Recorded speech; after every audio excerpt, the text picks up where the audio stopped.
Hej og velkommen til. Tak fordi du har valgt at se denne video.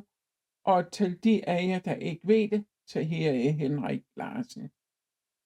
Jeg laver den her video, fordi noget let bliver misforstået, når man kun skriver om det.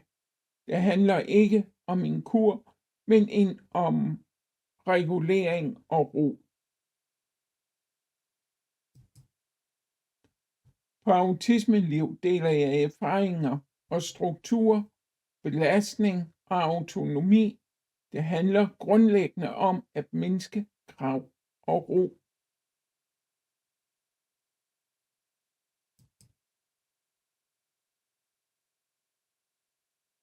Her har jeg nu også samlet mit materiale om keto og low carb. Fordi kost for mig ikke er et livsstilsprojekt, men en del af den samlede regulering, samme struktur, belastning og autonomi. Det er den samme tilgang, jeg har arbejdet med på kogemanden Henrik.dk, men har sat ind i en autismekontekst.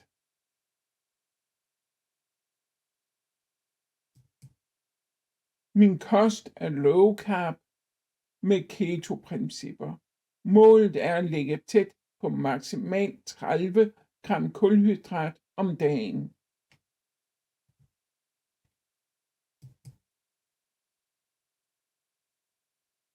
På kogemanden Henrik deler jeg opskrifter, som passer ind i den her måde at leve på.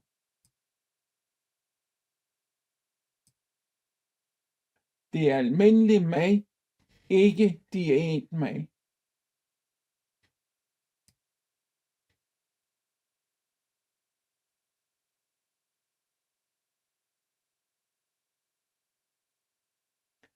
Det kan være lammemad med lam.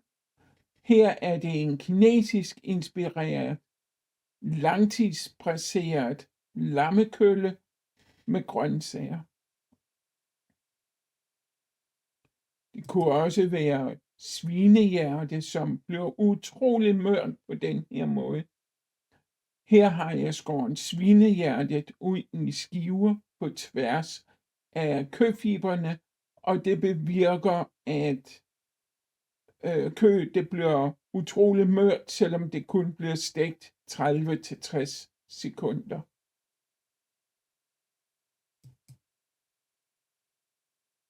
Så har jeg her en kold salat med varmrøget laks og avocado, pak choi, tomater og så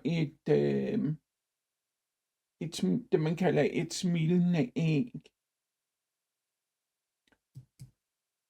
Og så har jeg her til sidst en crebinet med svampe, gulerødder, selleri og en meget lille smule porre. Men der er porre og smag af porre.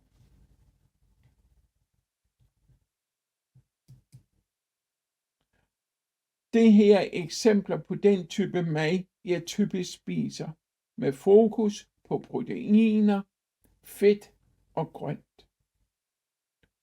Hvis jeg spiser ris, pasta eller kartofler, er det maksimalt ca. 50 gram per måltid, og ikke hver dag. Det vigtige for mig er effekten mere ro i kroppen og mere stabilt blodsukker. Struktur virker kun, når den er frivillig, også for autister. Man kan godt bryde vaner, når det sker på eget initiativ. Det her er ikke en anbefaling til alle. Det er min måde at skabe ro og stabilitet på, baseret på fakta og erfaring. Vejen til viden er information. Tusind tak, fordi du så med.